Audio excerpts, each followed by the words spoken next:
I'm Ferron Salniker. I've been a spirits, food and culture writer for about 10 years. Currently, I'm the spirits editor of BevNet, so I'm covering anything from craft spirits to emerging categories, and all from a trade angle. So I'm going to take us through some of the top stories from this year, just 5. It was hard to choose. The good and bad news is that there's so many celebrity spirits now that's no longer news. The celebrity launch is no longer news, so we won't touch on that. But yeah, I chose 5 headlines that I think kind of show where we've been over the past 12 months, and one that's particularly about where we're going. So the big and kind of bummer headline is that in 2023, U.S. spirit sales were flat, as well as globally, and that's after 30 years of growth.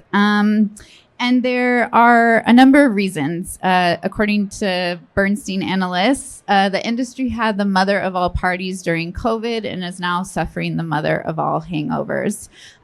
Basically, spirit consumers spent a lot on spirits during the pandemic because they were at home and maybe depressed, but also couldn't spend on other things. And now they can, but also inflation is impacting how they're spending across the board. And even if it's not impacting them, they're feeling like it's impacting them. And so they're holding back in terms of spirits. That also means is that retailers and wholesalers have historic inventory highs. And so, as I'm sure you've seen, they are a bit choosier in terms of new products that are coming in. And they also might have like higher velocity thresholds and such. So, one question that comes up with this headline is this a temporary blip, or is it a long-term trend?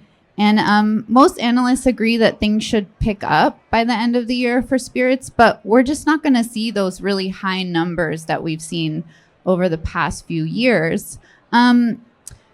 However, there are some kind of long-term things that analysts are watching in terms of how the spirits industry is going to go in the future. Cannabis is one topic. So is the rise of legal cannabis going to be a threat to spirit sales? And the kind of good news is that there is one study in Canada where there's more data that shows that cannabis has had an impact on alcohol sales, but mostly with beer. So that might bode well for all of us. But otherwise, it's kind of too early to tell. There was one study that came out earlier, just like this month, that shared that the use of daily use of cannabis in the U.S. has surpassed the daily use of alcohol. I don't know if any of you guys saw that, but the bummer news about being a business journalist is that you often realize you're a statistic.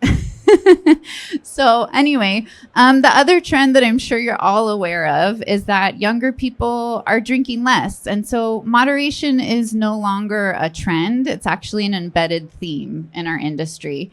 And that means that we really need to pay attention to what Gen Z is doing and not underestimate their ability to impact culture, right? And so listening in to what Gen Z is interested in is super important. Lower alcohol volumes, kind of less adherence to traditional categories. They're into trial. They're into trends that are stoked by social media. And of course, they're into products that connect with their values. Speaking of non-alc, one of our biggest headlines, well, many of our headlines this year have been about the rise of non-alc. This is just a category that can't be ignored. It topped $510 million off premise last year, and growth rates are just keep climbing. But the category was rocked when a leading retailer, the pioneer of the industry, Boisson, closed just a couple of months ago. And so one question that came up was, is that does that have to do with the larger category, or is this just something that happened with this individual business? Based on reading their bankruptcy documents, I believe that, it really was just about this individual company and going too fast, too soon. They had like 8 retail chains in high income areas, high rent areas. But the really interesting part, though, about, say, a specialty non-alc retailer is that, consumers who are buying non-alc products are also buying alc products. So they don't necessarily need to go to these specialty non-alc retailers. They now can buy all these products in larger chains and other stores that are catching up with non-alc. So I'm sure you've seen that grocery stores are starting to learn how to merchandise non-alc products. And so that is just something to keep in mind, that non-alc is just mainstreaming now. All right. And then another big headline that points to another very intensely, quickly growing category is RTDs. So RTDs, especially spirits RTDs, have been a huge growth category in the past few years. Sales of spirits-based RTDs are just starting to plateau, but still have had very intense growth. And there was not a ton of M&A in the last year. There were a couple of acquisitions and investments. Centauri invested in JLo's DeLola, and Gallo acquired Fisher's Lemonade. And then just recently, Sazerac acquired BuzzBallz, which are these ball-shaped cocktails. Their founder swears that their demographic goes beyond college-age kids.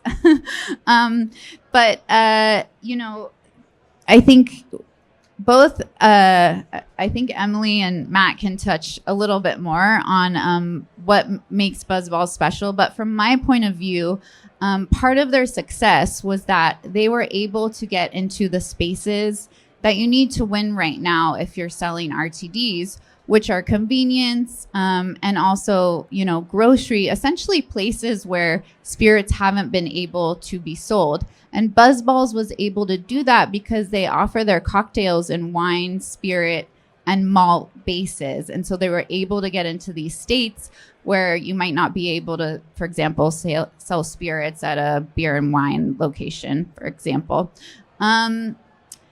Speaking of RTDs, the kind of non-news news last year was that America's favorite cocktail is still America's favorite cocktail.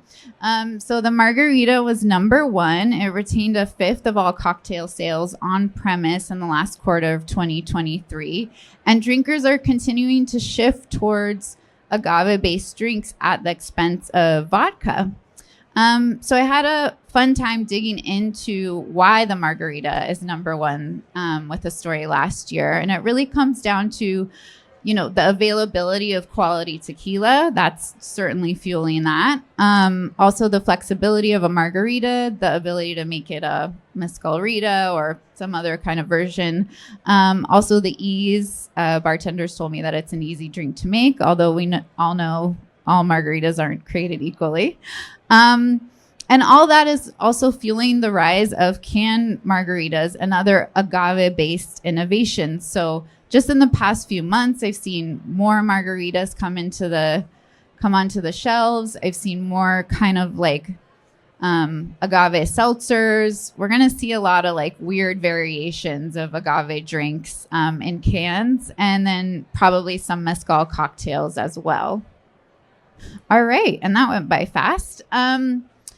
One big and I think really important headline to keep in mind throughout the next year is that last November, the TTB committed to proposing new rules for nutrient, allergen, and alcohol content labeling, as well as preliminary rules for ingredient labeling on beverage alcohol.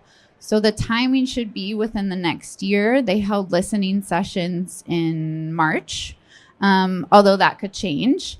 And we were told that the implementation period will not happen overnight and be slow and deliberate. However, obviously there's some concerns, right? The cost to smaller producers in particular will be, a lot to redo labels.